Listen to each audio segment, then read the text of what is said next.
You are listening to Lead Through Strengths, where you'll learn to apply your greatest strengths at work. And today, joining me is Strother Gaines, in from DC, here in the studio in Austin, Texas. So you're making me think of another topic, which is that standing out thing. So imagine the tall poppy syndrome that you've heard of, or the nail that stands up gets hammered down, all of the things that say, no, you need to be humble.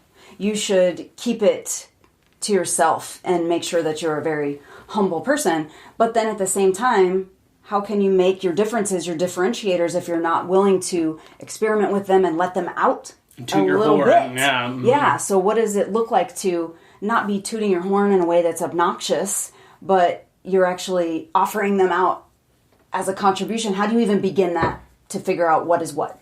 Some of it, I think So in the South, it's called getting too big for your britches, is what we would say. And then, and I got a lot of that actually leaving Kentucky when I left, because people are like, well, you're abandoning everyone and you're leaving these things and you need to come back and do the thing that everybody does.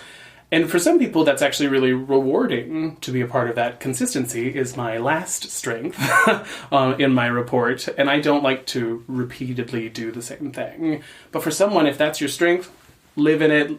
Someone needs to be able to do it. Tooting your own horn when it comes from a place of, this is my contribution and this is what I can give and this is how I'm going to help the situation, as opposed to look at me, look at me, look at me. Back to that significance piece. Like, if I frame it in look at me, look at me, look at me, it does come across, you're a jerk. That no one wants to work with that guy. But if I frame it no one needs to, because you would just be all about you. Just, hey everybody, I love it. Are you looking? Yeah, we're looking. Did you see it? Et cetera, et cetera, et cetera. Back to me. Right.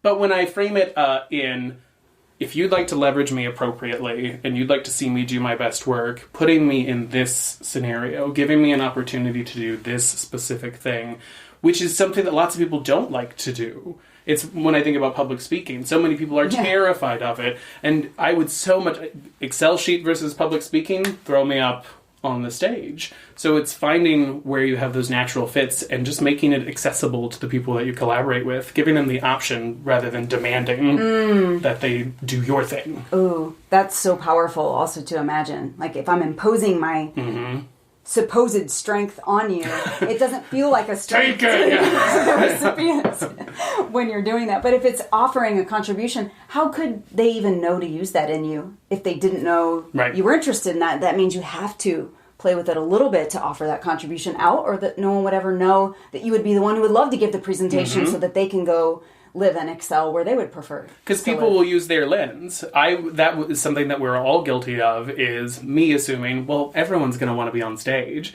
And that one's a little easier because I know many people hate that. But we always have this frame of, well, I like it, so wouldn't the people that I work with also want that opportunity? And the answer is most often no. My playwright and I are very different, and I'm very much a, let's process it out loud. I want to brainstorm, and we'll write all the things on the wall, and we'll kill 100 of them, but one thing will rise up.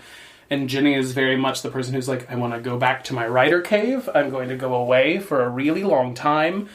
And that's a push-pull for us, is figuring out, how long is enough? When do we need to expose to the performers?